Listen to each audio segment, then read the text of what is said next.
Ola, que tal? Como están? Benvidos un día máis ao Faladoiro. Galicia é a maior potencia forestal de España e unha das máis importantes de Europa. Hoxe reunimos alrededor da nosa mesa a expertos no monte galego e a expertos nun sector, o sector forestal, que lle dá traballo directa ou indirectamente a máis de 15.000 persoas na nosa comunidade. É un sector que está medrando en plena crise económica. O ano pasado a venta de madeira aumentou un 29%. Unha de cada 10 familias galegas obtivo unha renda grazas á súa madeira. Bueno, hoxe falaremos dos retos que temos en materia de política forestal, de como coidar os nosos montes, de como sacarlles un maior proveito económico, de como ordenalos, de como certificalos, que é moi importante, de como avanzar na silvicultura e tamén de como, por suposto, mellorar na prevención dos incendios forestais. E para facelo están connosco Tomás Fernández Couto, secretario xeral do Medio Rural e Montes. Que tal? Benvido, Tomás. Un placer que estea por aquí. Saudamos tamén a Daniel Villapol, ele é presidente da Asociación de Madeiristas de Lugo e presidente da Sociedade Agraria de Transformación de Trabada. Que tal, Daniel? Benvido. Unha vez máis, non? A segunda vez, xa fixemos o ano pasado unha tertulia similar. Acompáñanos tamén Antonio de María Angulo, presidente de Silvanus, Asociación Profesional de Silvicultores. Que tal, Antonio? Un placer. Moitas gracias. E saudamos a Francisco Dans, presidente da Asociación Forestal de Galicia. Francisco, benvido, un placer telo por aquí. Bueno, pois, dicía eu que temos que falar de retos, e son moitos os que teñen as persoas que traballan nos nosos montes, non? E que viven e sacan riqueza tamén dos nosos montes, e farémolo máis adiante, pero eu quixera empezar cun diagnóstico de cal é hoxe en día a situación do monte galego. E pídolles que o fagan nun minuto, logo entraremos xa polo miúdo nas diferentes cuestións que son interesantes para falar na mesa, pero neste momento, como está o monte galego? Ben, mal, regular? Por aquí, Tomás Fernández Couto, que opina?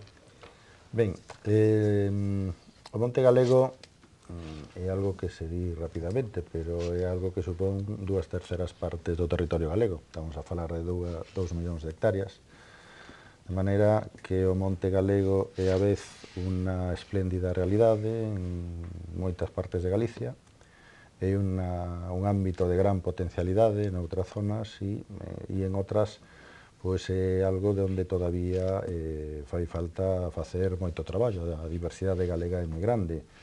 A veces se compara Galicia con outras comunidades autónomas cantábricas, e hai que dicir que o norte de Galicia é moi parecido en moitos aspectos a outras comunidades cantábricas, pero gran parte da provincia de Ourense, o sur da provincia de Lugo, habría que comparalas máis pois, con entornos máis como Zamora, León, outras zonas do interior.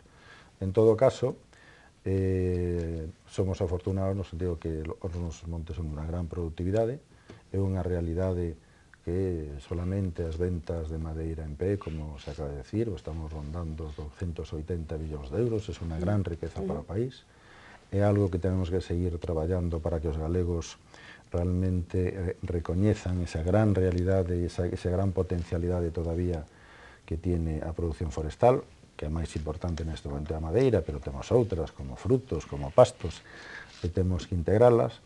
E por outra banda, pois é un ámbito no que temos tamén problemas como é a realidade dos incendios forestais, tremendamente coñecida en determinados períodos do ano por todos os galegos, donde hai que decir que hai unha actividade incendiaria importante, pero tamén hai que decir outras cosas. Por exemplo, pois que neste momento estamos a falar de orden dos 4.000 incendios ao ano, por dar un dato, pero venimos de décadas de 10, 12, 8.000 incendios, de maneira que podríamos decir que estamos en menos da mitade dos incendios de media que teníamos fai 15 anos, de maneira que sigue ser un gran problema, cada incendio unha tragedia, sigue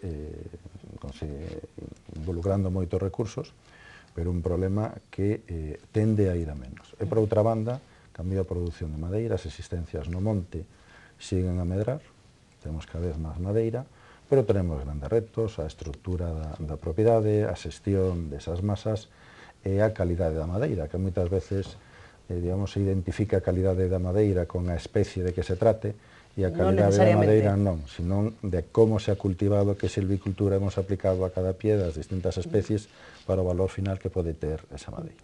Ten razón Tomás no que apunta, non, nesto último, non?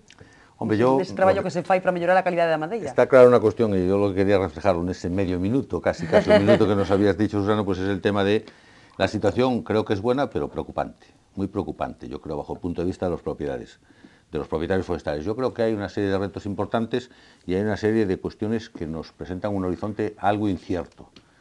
Algo incierto porque hay unas cuestiones importantísimas que es el gran mundo de la política rural o de la política de desarrollo rural, que afecta mucho al terreno forestal. 2/3 de la superficie forestal, del terreno gallego es forestal, eso es importantísimo. Tenemos que desarrollar una serie de cuestiones reglamentarias para que la ley de montes se ponga a funcionar, arranque y cumpla los objetivos que tenemos. Tenemos el tema de los incendios, que sigue siendo una preocupación para la propiedad y para todos estos temas importantísimos que vencer y que desarrollar unas estrategias para cumplir.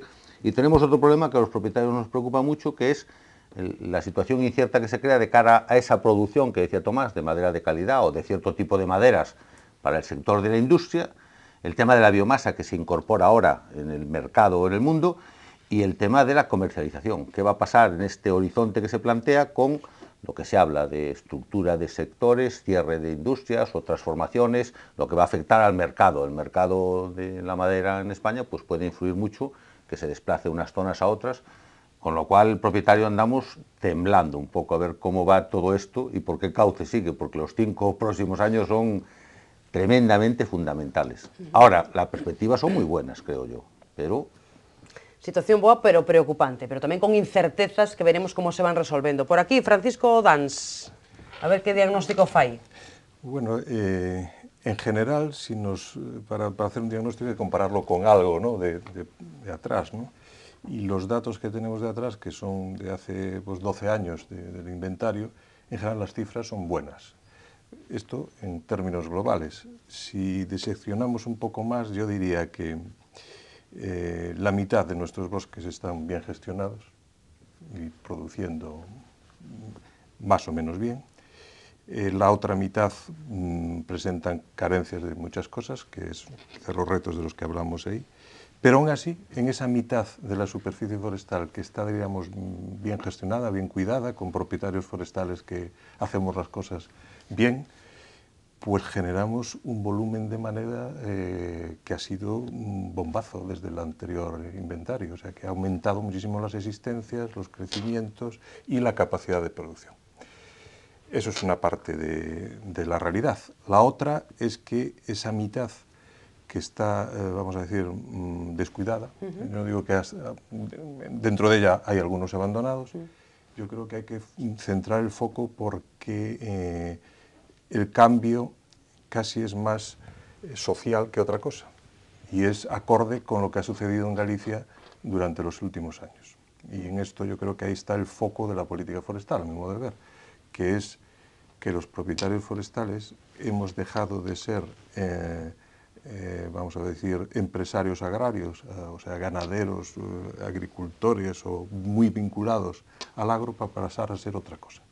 Entonces, el monte hoy está en manos, el secretario me corregirá, pero más o menos, de 17.000 personas que tienen una vinculación a una explotación agraria y de 350.000 que no la tenemos. En ello incluimos las comunidades de montes vecinales, ¿no?, que son unas 3.000 en Galicia. Y este es el cambio radical en el panorama del bosque gallego. Es decir, el bosque gallego está en manos hoy de personas que no tienen una vinculación directa a la actividad agraria. Entonces, que esas personas, o que buena parte de esas personas, yo diría que la mitad, consigamos animarlas a que cuidan su monte, a que preparan el monte para dejarlo mejor preparado a la generación que viene después, ahí está el reto de la política forestal y donde está todo el meollo para mí a desenvolver.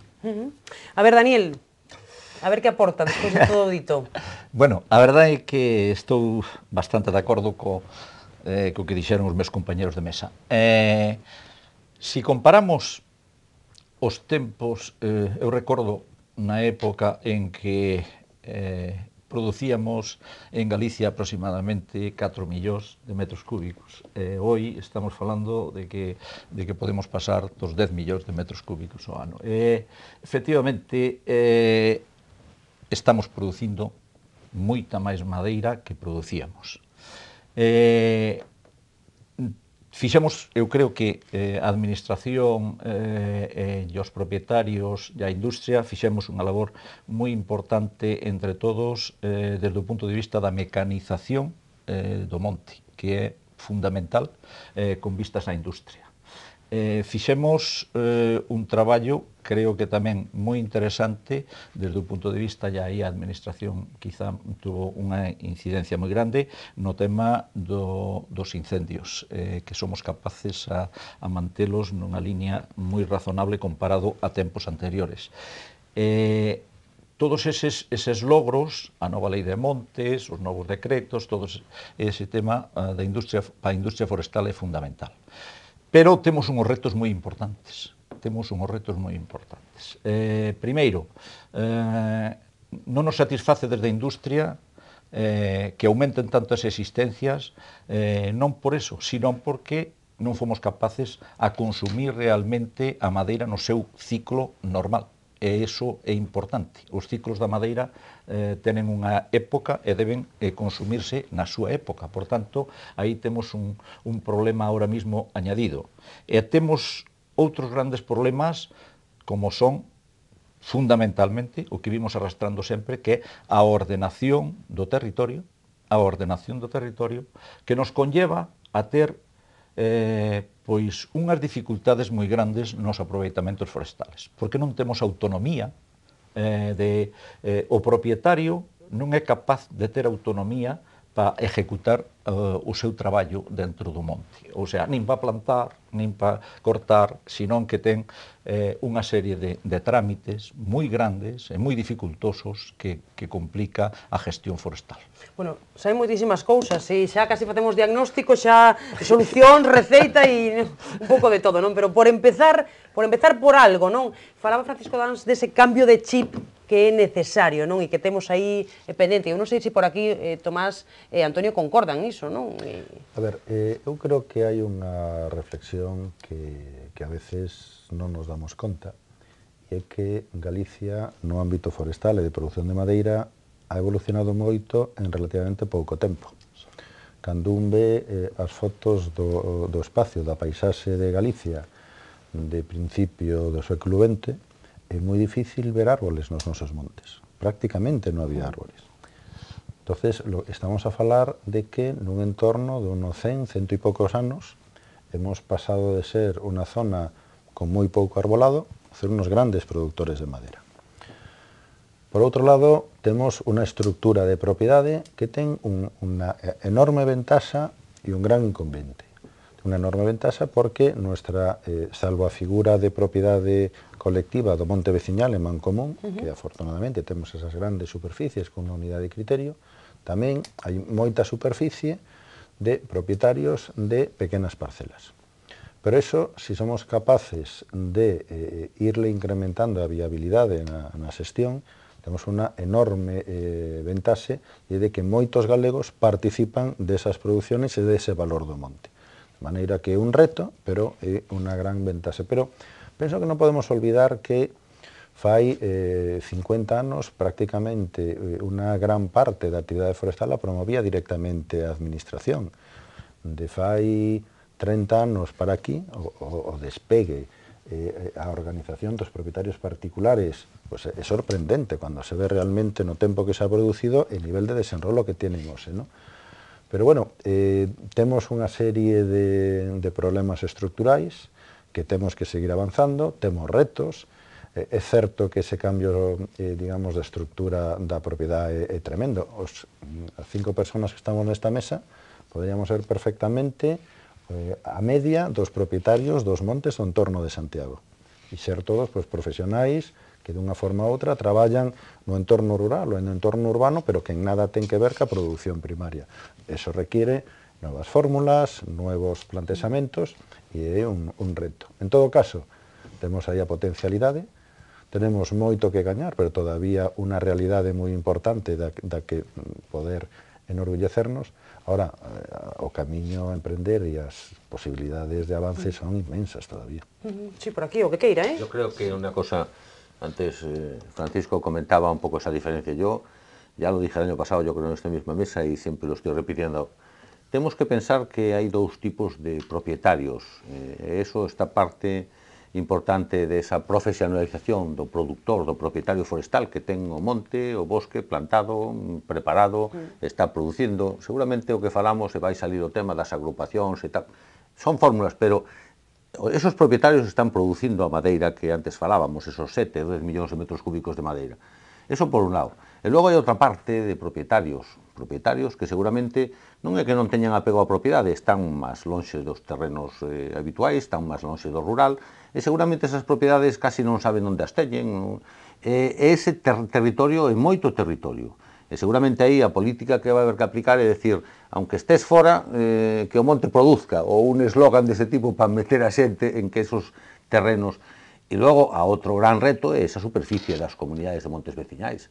É dicir, na parte das comunidades que están xestionadas con convenios, consorcios ou sistemas coa administración, pero hai outra gran parte que está con montes pouco aproveitados. E non estamos a falar aquí de que todos os montes, como van a decir ou van a pensar os que nos están escutando, teñan que estar plantados con eucalipto, que tal. Non, os montes poden cumplir todas as funciones que sean, pero preparados, xestionados, útiles, por decir de alguna maneira. Pero, Antonio, tú entendes que a medida que se vai a xente pasando ás capitales, desplazándose, que non está vivindo no rural, porque isto é unha realidade, como ben dicís, da propiedade, e que quedan con esas pequenas tenzas ou esas pequenas fincas, realmente, primeiro, van ser económicamente interesantes para facer o aproveitamento individualmente. Segundo, van de alguna forma eles ser capaces de xestionar ese monte a esa distancia en esas tenzas, ou cal é a solución a isto, porque cada vez acentúase máis no rural. Yo creo que sí, sí. ¿Tú crees que...? Yo creo que sí, por una sencilla razón, porque yo creo que estamos viendo lo que está ocurriendo y lo que va a ocurrir a muy poco tiempo, que es prácticamente hoy todas las operaciones forestales en el monte se hacen a través de empresas de servicios. Los propietarios forestales, salvo algunos que podemos ir algún fin de semana a hacer alguna cosa, no hacemos trabajos. Encargamos todos los trabajos a empresas de servicios forestales y esto va a ser una norma... Solución, entonces, no es que sea la solución, es lo que hacemos ya. Ahora bien, las empresas de servicios forestales, incluso las que cortan madera, tienen dificultades o el tamaño de estas explotaciones les impide a veces hacer el trabajo. Es decir, mover una maquinaria de corta que cuesta un montón de dinero, pues no se puede mover para ir a hacer una corta de 2.500, de 20 ferraos. Entonces, este es el problema que nos va a plantear. Primero, captar la voluntad de que todo el mundo tiene una obligación, entiendo yo, dejar el patrimonio mejor que lo que ha recibido. Y otra, cómo solucionamos el problema de estas pequeñas fincas que por su tamaño no van a poder ser pues puestas en valor o esto. Los montes vecinales, yo creo que en la medida en que se evolucionen sus juntas rectoras o sus estructuras de gobierno, no van a tener problema porque tenemos los mejores tamaños de la propiedad de España, que esa es otra cosa que hay que decir. Pero qué minifundio si tenemos 600.000 hectáreas, es decir, un porcentaje elevadísimo del territorio distribuido en montes vecinales que tienen un tamaño estupendo de la propiedad. Estupendo, y que lo único que impide que no despeguen, que no sean verdaderos, ¿cómo se diría?, nidos de empleo, ¿no?, o activos, es porque hace falta dinero. Hace falta dinero y quizás unas comunidades de montes, unos órganos de gobierno que en determinadas zonas de Galicia pues está muy avejentado y no se meten a gobernar el monte. Hay otras zonas que son, como diríamos, ejemplo hoy de creación de empleo, de gestión del monte, que podemos enseñarlos y a ver, muy desconocidos. Exactamente. Entonces, ahí está, yo creo, la focalización del problema que anunciaba Daniel, que es que vamos a tener muchos, miles de hectáreas y muchos propietarios que tienen sus finquitas, que no va a haber posibilidad ni dinero de hacer concentración de la propiedad y que hay que sacar fórmulas empresariales para que eso vaya adelante. Si no, el abandono, selvatización y sabemos en lo que acaba, ¿no? Sí, sí.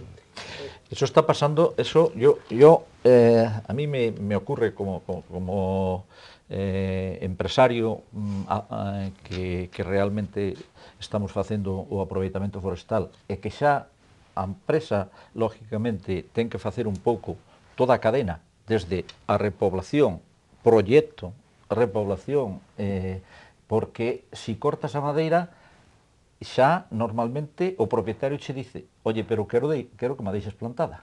Non, porque entonces é un traballo completo desde o punto de vista de servicios, non? Un traballo completo. Pero, para eso, si non nos vale o propietario individual, porque o propietario individual xa non somos capaces a facerlle unha gestión con uns costes relativamente aptos para rentabilizar a súa finca. Xa ten que ser varios propietarios ou, de alguna forma, unha xestión nunha zona para poder chegar a eso.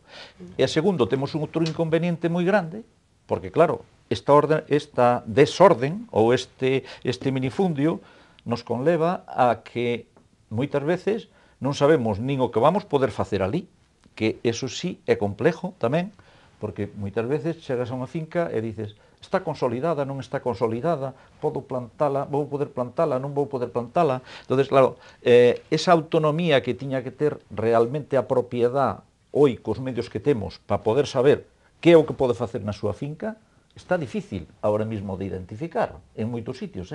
Hai que esperar, hai que solicitar, hai que, por todos, para chegar a todas esas conclusións. É complexo no norte de España resolver ese problema precisamente polo minifundio. A ver por aquí, o fío do que estamos falando. Tomás e Antonio. A ver, Galicia, por unha banda, ten esas ventaxes que acabamos de falar, da gran productividade, pero ten unha serie de problemas estructurais que hemos falado de algún. Hemos falado da que eso en sí é unha ventaxa e un inconveniente, como falamos, da diversificación, de que xa non é, digamos, un propietario directamente apegado á produción primaria, pero Galicia ten outras realidades.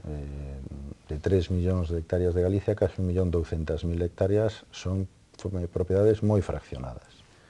Por outra banda, Galicia tiene unha red fluvial tremenda, pero Galicia, con o 10% do territorio, tiene prácticamente a mitad dos núcleos de población de toda España. Iso que quere decir? Pois que, así como noutras zonas hai grandes espacios forestales donde o único que hai é espacio forestal, en Galicia tenemos un entramado moi grande, que moitas veces falamos desas necesidades, que se están haciendo esforzos importantes de ordenación do territorio, pero moitas veces a pista pola que se accede a vivenda é a pista pola que sale a madeira, o monte está ao lado dun río, para ao lado dunha carretera.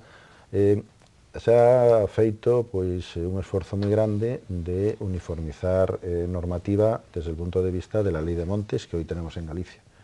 Pero la Ley de Montes de Galicia no es una ley que esté por encima de otras leyes concurrentes. Entonces, hay pues, unas ciertas normas de organismos que tutelan pues, las orillas o las zonas de policía de los ríos, de las zonas de infraestructuras.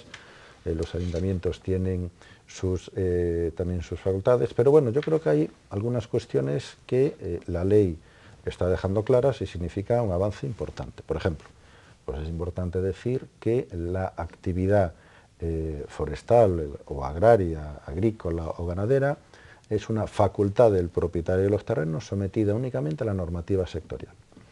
Eso, en grandes espacios abiertos, significaría pues, una facilidad normativa muy grande, pero en Galicia hay otras normas y aparecen estas otras distancias. La ley está intentando también favorecer cuestiones, por ejemplo, algo que parece muy fácil, pero que es en cuanto hay, digamos, una corta prevista, el facilitar que ese permiso de corta se pueda ir adhiriendo a propietarios que lindan con esa zona que se va a cortar, pues permite a veces pues, optimizar las posibilidades de que el aprovechamiento se haga. Si una máquina, porque hoy hacen falta rendimientos como en todo, necesita 10 hectáreas para poderlo mover y sacarle rendimiento, o cortamos 10 hectáreas a la vez, y si la propiedad media pues, es de un cuarto de hectárea, hay que poner de acuerdo cada vez que se corta a muchos propietarios. Yo creo que estamos avanzando de una forma importante, estamos ordenando mucho las cuestiones, pero todavía hay una serie de retos importantes. Hay todavía una política todavía muy importante de acercamiento a muchos organismos que también tienen que ver. Se han desarrollado mucho también todas las políticas de conservación de la naturaleza y eso tiene su incidencia y esto es un desarrollo relativamente rápido.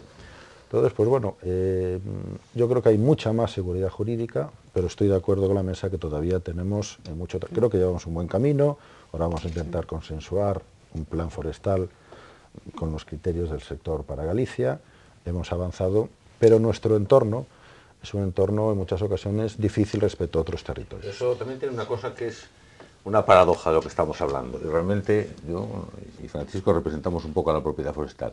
Y es curioso que estemos hablando de dos cosas que en teoría parecen antagónicas, es decir, estamos señalando que a propiedade forestal ten que aumentar, ten que xestionarse, ten que agruparse para de alguna maneira.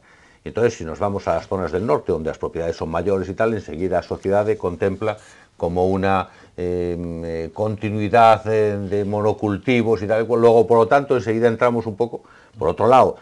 A parcelación, a parcelación que temos hoy en día forma parte do noso paisaxe. Se ti ves a lei do paisaxe de Galicia, o que marca son esa diferencia de teselas con distintos aspectos, logo, por lo tanto, aí vamos a tener un pouco en contra.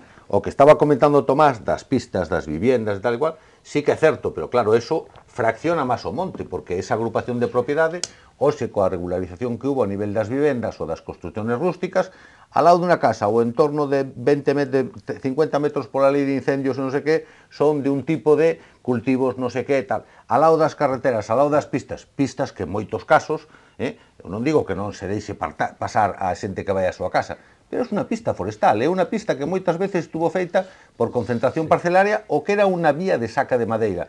E agora, como resulta que mellorou, se asfaltou e tal, agora o que non pode pasar por ela son as máquinas forestais.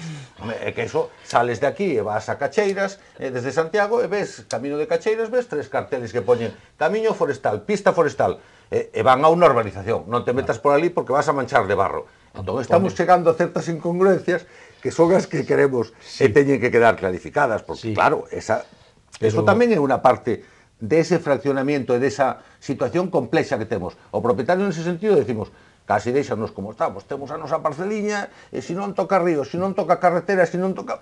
Xa está, podemos facer o que... Antonio, pero vamos a ver, eso non quita de que, tú sabes que as superficies maiores pódense ordenar e lógicamente nelas é onde podes facer precisamente a biodiversidade, porque nunha pequena é difícil que poidas facer unha ordenación con biodiversidade. Eso é casi incongruente, non? Dentro da xeral do territorio na cual temos algo que decirnos. Pero bueno, eu o que quería incidir moito é na autonomía, porque efectivamente, se non temos ordenado o territorio, en ningún sector temos o problema que temos no tema forestal. No tema forestal todas son autorizacións de os entes de os outros entes. Non é dicir, no, eu podo actuar dentro da legislación sin pedir autorización. No, eu teño que pedir autorización para todo. Teño que pedir autorización, vamos a supoñer, a Confederación Hidrográfica, teño que pedir autorización, a carretera, teño que pedir autorización, a Diputación, teño que pedir autorización, ao Ayuntamiento, teño que pedir autorización, a Medio Rural, teño que pedir autorización, a Confederación Hidrográfica, bueno, etcétera, etcétera, etcétera, e medio ambiental.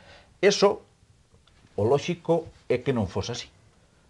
Supoñer que un agricultor que vai segar a súa erva ten que pedir autorizacións para segar a súa erva, ou alguén que vai pescar ten que estar, no momento que sale ten que pegar. Esas autorizacións nosotros tardanos algunha ano e medio en conseguilo. O sea, é increíble. Al hilo de lo que estás Francisco. Vamos a ver, es que esto todo tiene su explicación histórica y todo tiene su ¿cómo te diría yo? Su trampolín que tenemos que trazar ahora, ¿no? O impulsarnos en algo. Y yo diría lo siguiente, y me va a permitir que tenemos aquí una autoridad en lo agrario, pero la realidad de nuestro país es que lo forestal siempre fue el hermano pobre de todo el sector. ¿Qué quiere decir el hermano pobre? El hermano pobre quiere decir que es el último en el que se piensa, en el que pensaron los políticos a la hora de reflexionar y hacer políticas sobre el territorio. Y la realidad es que hoy el político se tropieza con que 2 millones de ese territorio son forestales y no sabe muy bien qué hacer con él, con un arrastre, perdóname que te diga, con un arrastre de políticas agrarias que a mi modo de ver han sido muy miopes. Y voy a poner ejemplos porque, claro, todo esto es abstracto, ¿no? Pero ejemplos clarísimos y teniendo que ver con lo que tú estás diciendo. Claro, todas las protecciones al sistema forestal o a los árboles vienen heredados de nuestra más antigua legislación para proteger los bosques como madera y como recurso estratégico. Todo eso no es el caso de hoy. Hoy nos sale la madera, como dice Daniel, por las orejas. O sea, tenemos unas despensas cargadísimas. No hay riesgo de que ni nuestro país, ni nuestra región, ni Europa tenga problemas con el abastecimiento de madera. Ese no es el problema. El problema es que siempre se legisló, y Europa, desde luego, es heredera también de eso, pensando en el agricultor ganadero, y el forestal era un ser que no existía o estaba ahí en el territorio. Y esto es la realidad. Entonces, y muchas de estas cosas han tenido una gran incidencia incluso en el problema de los incendios. Por ejemplo, el que se haya tenido manga ancha y toda clase de permisión con las personas que tenían ganado en el monte y hacían en el monte lo que les daba la gana para que ese ganado perviviese, es el foco, y lo sabemos, y está demostrado, y ha sido demostrado, de muchísimos de nuestros incendios. Bueno, pues no se ha legislado hasta el 2012 parcialmente sobre esto. Entonces, yo quiero decir que hay que entrar en ese mundo para comprender lo que nos sucede en el monte, ¿eh? Bueno, dame mágoa, pero temos que facer unha pausa neste momento para a publicidade, porque íbamos moi mal de tempo. Quedámonos un momento moi interesante e agora a volta da publicidade retomamos por aí, non? O fío do que apuntaba Francisco Dans, a ver que opinan por aquí Antonio e Tomás Fernández Couto, así que pequeniño descanso, volvemos de contado.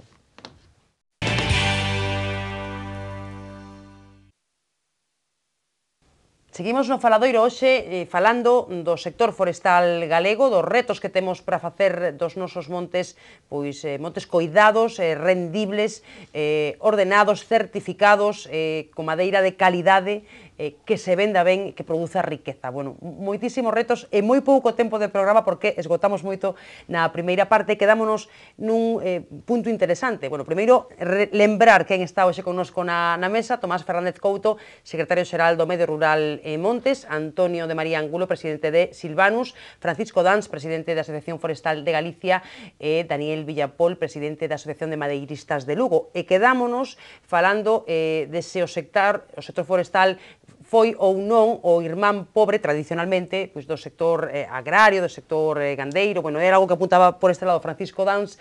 Temos que falar da ordenación do territorio e algo dos incendios, non? Porque, bueno, temos un ano bo e eu quero tamén pois coñecer que opinan vostedes sobre esas cifras deste ano e sobre que se está facendo para prevenir os incendios, pero empezando por aí, non? Porque polo que apuntaban dende ese lado da mesa, o sector pobre, non? Tradicionalmente o último no que se pensaba a hora de legislar. O secretario xeral, que opina desa reflexión? A ver, esa é unha... Con brevidade de todos, que temos pouquiño tempo. Eu recordaría pois, o que falábamos fai pouco tempo da situación dos nosos montes fai escasamente 100 anos. O monte é unha forma de falar, é unha finca que está a monte, o sea, que está abandonada. Entón, claro, o monte fai unha ou dous escasamente xeracións era algo moi sobreexplotado e con unhas producións moi cativas. Se supoñía pois, que os terrenos agrícolas e outro tipo de producións eran máis potentes. Hombre, hoxe é moi importante que nos demos conta de que neste momento o tema forestal non é a traseira de Galicia, non é a traseira do terreno agrícola, non é a traseira das zonas habitadas, sino que é unha zona dunha gran productividade. A facturación das empresas madeireiras galegas, estamos a falar de 1.700 millóns de euros, estamos a falar de cifras que cada vez se acercan máis aos 300 millóns de euros anuais de venta de madeira en pé por parte dos propietarios. E aquí non estamos a falar nin de axudas, nin de cartos públicos, sino de puro mercado, non? E iso va máis. Estamos a falar desa estructura, digamos, tan espallada de población, de maneira que temos, primeiro, un reto de asumir e recoñecer e formar aos galegos sobre a importancia do monte.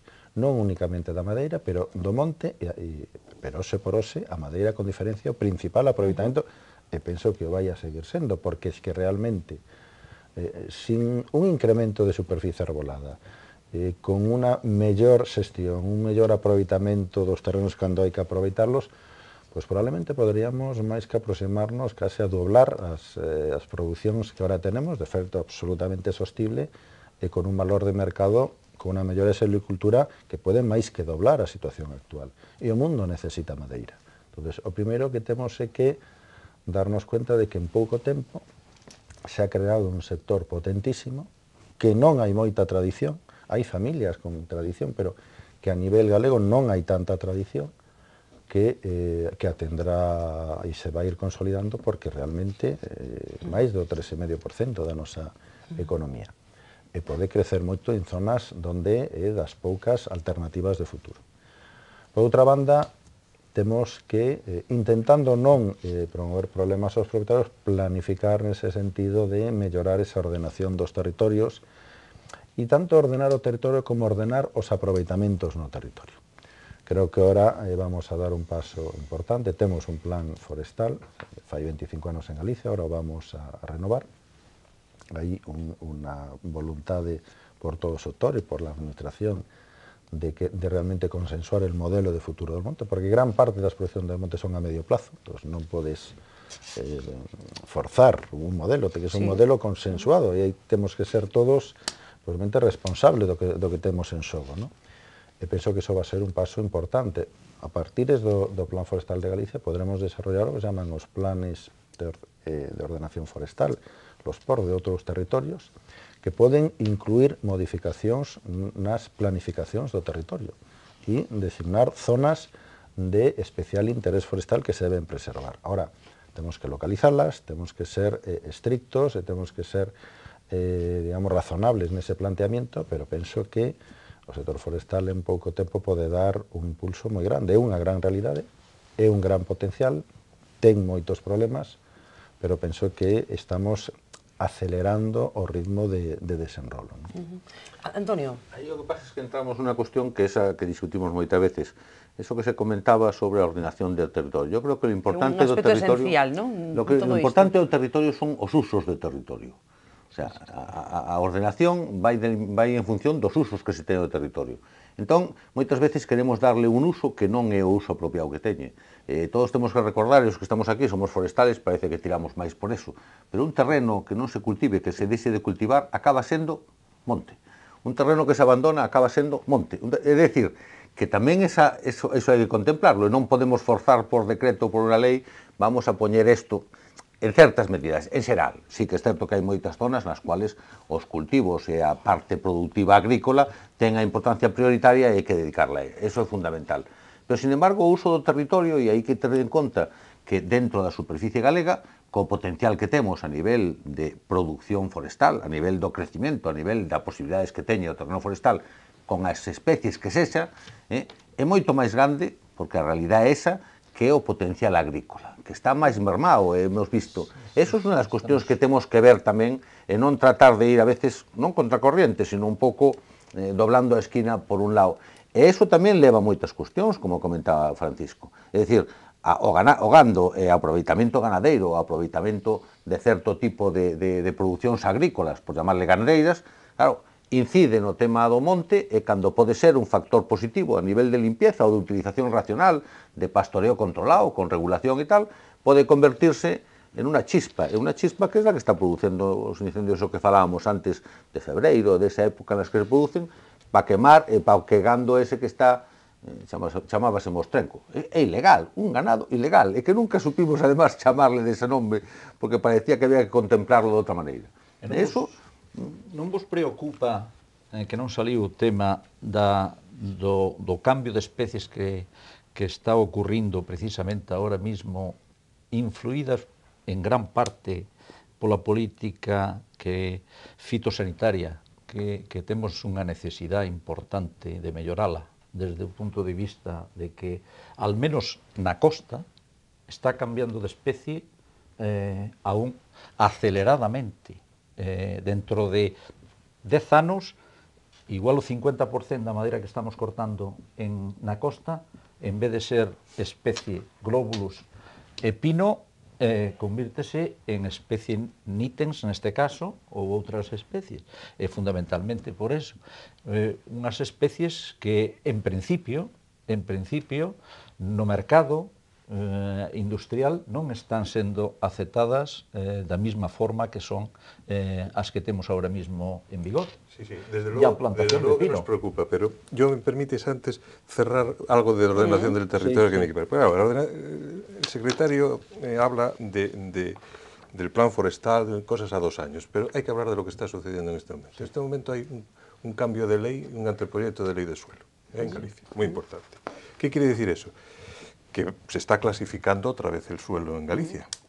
Y a su vez los concellos, los alcaldes y sus corporaciones son los que tienen la capacidad de proponer cuáles van a ser los usos en su territorio. Bueno, aquí estamos observando que hay una tentación, una realidad creciente de clasificar mucha cantidad de suelo como de especial protección agropecuaria. ¿Qué quiere decir? Que en esos suelos teóricamente se van a tener que preservar para la agricultura, la ganadería, en fin, forrajes, etcétera, etcétera. Bueno, esto para mí es un error de un calibre brutal que va a provocar muchos problemas. Y yo en ese sentido creo que hay que hacer una reflexión, porque la realidad es que hay un excedente de tierras para dedicación a la agricultura y la ganadería. Entonces, la gente que ha dejado la explotación o que no va a seguir la explotación, que tiene ese tipo de terrenos, hay que darle una salida para que se pongan en valor, para que se cultiven. Si les decimos que no pueden tocar ese territorio, lo que vamos a convertirlos es en cesteiras, y es en toxeiras, y es en fuego. Entonces, esto está sucediendo hoy. Por eso digo que es el hermano pobre. Hay alguien, no me digas quién, porque es alguien, que está diciendo, bueno, en Galicia hay que preservar, cueste lo que cueste, un montón de superficie a agricultura y ganadería. Porque en el futuro no se sabe qué pasar. Oye, pero el futuro ya lo tenemos aquí. El futuro es que hay nada más que 18 o 20.000 señores que tienen mucha superficie y que no requieren nada más, porque hay excedentes de tierras. Entonces, ¿qué hacemos con todo ese territorio? ¿Lo convertimos otra vez en un problema de incendios gordo que nos va a suceder, o le damos salida para que toda esa gente que pueda cultivar o pueda hacer cosas que no necesiten una dedicación exclusiva a eso? Y para mí este es un tema capital. Una cuestión que es que esa delimitación o esa planificación, yo creo que le falta rigor porque está feita un pouco a veces con el rotulador gordo, como decimos. Esta zona, pues márcase de aquí a aquí, e queda unha zona na cual ahora mismo incluso hai fincas xa agrupadas, te podo comentar casos desos, con 25 hectáreas que ten un propietario, e resulta que le han delimitado unha raya polo medio, e do camiño para aquí, es decir, 12 hectáreas desas que ten xuntas nunha peza, pasan a ser agropecuarias, é dicir, está feito ese é o problema de ir contra o uso do territorio, contra esa agrupación, en ese caso, por exemplo, dese propietario, e casos desos nos estamos vendo a montones. Flexible el uso territorial, porque si no tenemos un problema, porque siempre lo hemos sido muy flexibles, hemos virado a un lado o a otro dependiendo con fuera el curso del tiempo. E a nivel de industria tamén pasa o mismo, na lei non se ten en cuenta para nada. A industria forestal non está contemplada dentro precisamente desa lei. O sea, que sentido? No tema de que si está contemplado de poder ter, por exemplo, unha industria cerca do tema agrícola ganadero, pero non forestal, desde ese punto de vista. E iso tamén sería fundamental, desde ese punto de vista. Que difícil o ten a administración, para acertar, pero francamente difícil, Claro. Conxugar moitos intereses, a ver. Vamos a ver, realmente tampouco podemos generalizar, quero decir. En Galicia temos de 3 millóns de hectáreas, 2 millóns de hectáreas forestales. Si eso le quitamos a superficie de ríos, embalses, a superficies de grandes infraestructuras, a superficies urbanas, bueno, superficie en principio forestal non nos falta. O sea, creo que tampouco deberíamos dramatizar. Outra cosa que hay que ser riguroso con los aprovechamientos adecuados. En Galicia hay otras producciones tremendamente estratégicas, como a leite, que necesita también su dimensión, su producción de alimentos, su competitividad, no depender de grandes importaciones de temas alimentarios, y estos son temas que hay que tener en cuenta. Hay una cuestión que me gustaría aquí simplemente y de una forma muy sucinta, y es que realmente en este momento, para a Consellería do Medio Rural e do Mar, unha prioridade é mobilizar o territorio. O sea, realmente a loita contra o abandono é unha acción prioritaria. Moi difícil en Galicia, pero prioritaria. E en este momento empezamos a tener normas bastante potentes que aplicar, que vamos a empezar a aplicar. Por exemplo, un terreno concentrado, y hay zonas de Galicia con grandes zonas concentradas abandonadas, pues por ley no pueden estar abandonadas. Y hay grandes oportunidades de producciones agrícolas y ganaderas en esos territorios. Y por poner un ejemplo, bueno, pues un tema que pueda parecer menor, pero no sentido de que quemar o tener o terreno abandonado en algunos aspectos non sexa gratis. Por exemplo, en este momento en Galicia, una zona perimetral a una zona habitada que por seguridad de las personas tiene que estar en una buena condición de control de la vegetación. Si eso se quema, si eso arde y lleva el fuego contra las casas, dificulta, agranda los incendios, hay un acuerdo para localizar a los propietarios de esos terrenos que no podían estar así abandonados y aplicar la ley. Un terreno concentrado que se queme, desde ahora en Galicia, vamos a localizar a los propietarios y les vamos a aplicar la ley de movilidad de tierras, que no es tanto una sanción directa, pero que es un plazo para bien ponerlo en explotación, alquilarlo a quien lo ponga en explotación o ponerlo a disposición del Banco de Tierras para que le busque un, digamos, usuario. Y si no lo hace, pues a partir de un periodo razonable aparece una serie de multas coercitivas hasta que dé uno de estos pasos.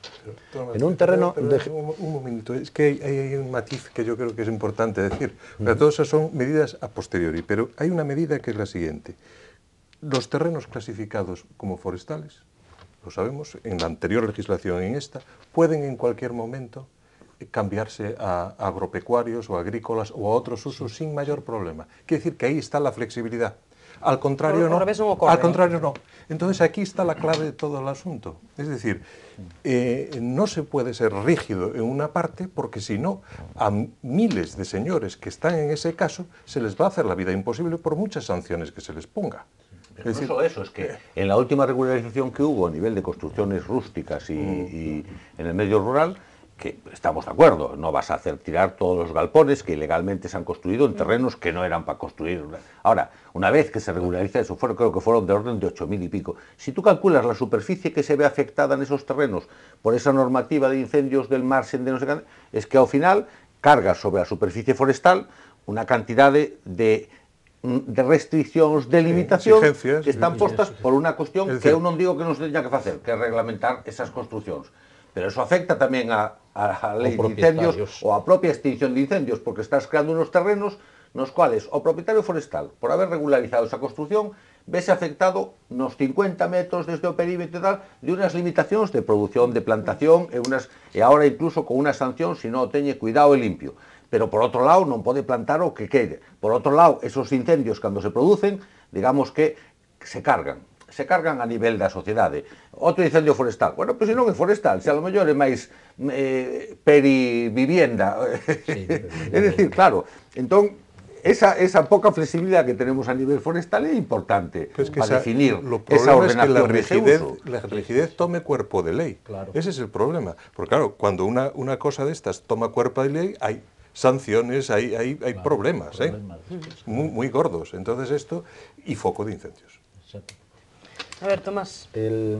A ver, é certo que hai medidas e cuestións que poden ser a medio plazo. Estas que estou a falar, porque non unha gran problemática de incendio non se está a falar este ano. Pero, por exemplo, si este ano hubiera ocurrido algún incendio con as situacións climáticas tremendas de vento e demais que tuvimos algún outro ano, pois neste momento habría cerca de 1.000 hectáreas de terrenos concentrados que se le estaría ya aplicando esa ley de movilidad. En este momento se está tramitando la METAGA, la ley, digamos, una nueva ley de movilidad de los terrenos agrarios y de, digamos, de actualización de la ley de concentración. Por un lado, para abaratar y agilizar los procesos de concentración, pero también para buscar, digamos, medidas de movilidad. Hay figuras como, por ejemplo, los perímetros en estado de grave abandono, que pueden ser zonas, digamos, con especies arbóreas, que no han tenido en los últimos 30 años ninguna gestión y que cada 10 o 12 años están ardiendo.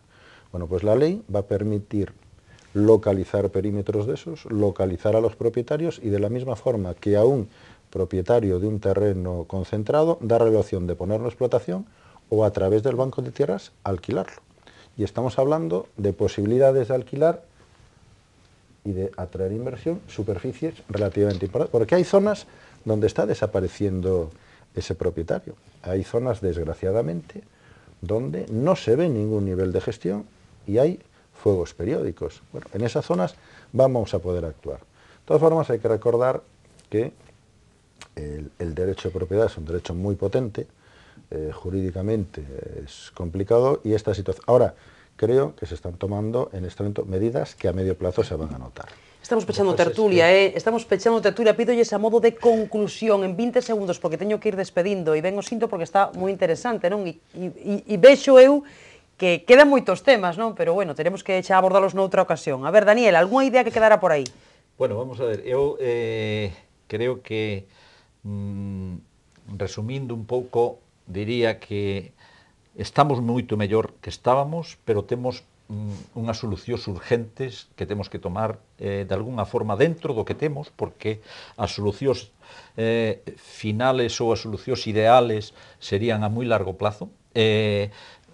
Tomás dice que efectivamente co novo plan pois podemos solucionar parte dos temas, é verdad que a lei de montes nos pode solucionar tamén algúns, pero temos algúns moi importantes. Eu primeiro entendo que co territorio que temos, a administración creo que non está compensada en cuanto a que o monte eu creo que necesitaba unha consellería.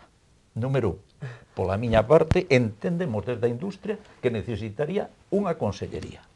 Segundo tema, eu entendo que o tema fitosanitario é importantísimo ahora mismo, e a tercer tema que houbera unha unificación de criterios a nivel de toda a administración, porque está un pouco compleja desde o punto de vista de que nun distrito pois enténdense as cousas dunha maneira, noutro distrito enténdense doutras, e iso créanos un problema grave de interpretacións. É moita máis autonomía, é moita máis autonomía do propietario para ser capaz de poder gestionar o seu monte dentro da legislación, pero con menos solicitudes e autorizacións. Francisco Dans pedirá flexibilidade, sí. entre otras cosas. Y una cosa que creo yo que es trascendental para nuestro futuro. Es cierto que tenemos una capacidad enorme de producción de madera, es cierto que estamos produciendo muchísima madera, pero es cierto que el consumo de madera no crece igual que la oferta. Es decir, los propietarios forestales estamos muy preocupados por el exceso de producción de madera que tenemos. Se ha apuntado aquí un sector en crecimiento que es el de la biomasa, que va a dar salida a las maderas defectuosas y delgadas que hoy no tienen colocación en el mercado, pero aún así Galicia no es un país consumidor de madera y tenemos que empezar aquí por consumir madera. Y cuando digo consumir madera, creo que tenemos un campo enorme de futuro, de innovación, y me estoy hablando de material inocelulósicos, biocerrefinerías, estoy hablando de la madera en la construcción que no tiene ningún impacto, estoy hablando de los nuevos tableros, estoy hablando de que la sociedad tiene que a mi modo de ver, concienciarse de que tenemos un recurso sostenible, ecológico, muy bueno, fenomenal, y que consume poca energía y que todos los hemos utilizado en la historia y que ahora con los nuevos materiales hay que volver a utilizar. Pero la clave del monte, tal como está concebido, es que el consumo de madera aumente muchísimo. Y si no tenemos nuevos usos, el monte va a entrar en crisis en muy poco tiempo, a mi modo de ver. Bueno, Antonio se apuntará tamén a esa suxestión, non? Por suposto, desde logo que aparte do que se dixo e que se comentou, eu penso que a parte máis importante ter un sector como está ahora mismo, creo que neste momento hai unha postura bastante sólida de agrupación ou polo menos de ideas conxuntas de traballar o sector, diálogo coa administración. A administración ten que entender todo o sector de transformación, e non digo no sentido solamente da Secretaría de Medio Rural, sino a outra parte da administración que pode ver afectado o terreno forestal, medio ambiente, todo o tema de medidas agroambientais, ordenación do territorio. Outra parte importantísima é clarificar de alguna maneira para o futuro, en la línea que decía Kiko, que vai ser, que é o que vai se demandar, que é o que vai consumir a sociedade, que tipo de produción podemos facer. Nós estamos plantando ahora mismo, antes lo decías con ítems, e non sabemos para qué. Dentro de 10, 12, 15 anos, cal vai a ser o futuro das nosas producións? Mellorar a calidade da madeira, como se decía, pero para qué? Que tipo de producións tenemos que elaborar? Vender á sociedade o papel que facemos os propietarios. É importantísimo tamén que sepan que o bo propietario está facendo boas labores, está cuidando o monte, está producindo. E o malo, pois sí que podemos apoiar incluso a Consellería que dice que vamos a dar de caña ao que está abandonado o terreno monte. Adiante, por decirlo desa maneira, pero os vos, de vez en cando, temos que, non sei, colgarnos unha medalla para que a sociedade entenda esa diferencia entre uns e outros. A ver, Tomás, que pechemos programa. A ver, brevemente. Eu haría unha reflexión incluso máis amplia. En esta época de crisis en la que estamos, y afortunadamente con indicios de que estamos empezando a salir, unos sectores con pouca consideración, todos los de producción primaria, de repente se han consolidado como sectores que han resistido muy bien la crisis, que han sido capaces de crear, de mantener empleo, y eu diría que en este momento tanto agricultura como ganadería como producción forestal empiezan a tener el reconocimiento que tienen que tener. Y una sociedad no puede vivir si no aproveita adecuadamente os seus recursos. Nosotros tenemos una potencialidad tremenda de producir madera. La madera tiene una versatilidad tremenda, es un material absolutamente sostenible. Algo que habría que recordar es que realmente la madera es poco más que gases de efecto invernadero solidificados y que van a durar mucho en el tiempo. Eso es una reflexión que tenemos que hacer. Tenemos ahí una gran riqueza, tenemos problemas, estamos avanzando. Creo que este consenso que hablaba del modelo de monte, porque en Galicia hay muchos intereses creados, es fundamental, y yo creo que a partir de aí volveremos a dar outros pasos importantes de desarrollo. Bueno, pois eu o que agardo é que volvan a esta mesa dentro dun tempo e que falemos de como están a situación dos nosos montes, os reptos que temos e que ten o sector forestal, porque, bueno, hai datos certamente moi interesantes e eu creo que nos quedaron cousas no tinteiro, así que podemos deixar para outro programa. Hoxe temos que despedirnos aquí. Moitísimas grazas aos 4 por aceptar o convite, un placer telos por aquí, Francisco Dans, Daniel Villapol, Antonio de María Angulo e Tomás Fernández Couto. Grazas a todos por seguir un día máis o Faladoiro, que descansen e sexan felices.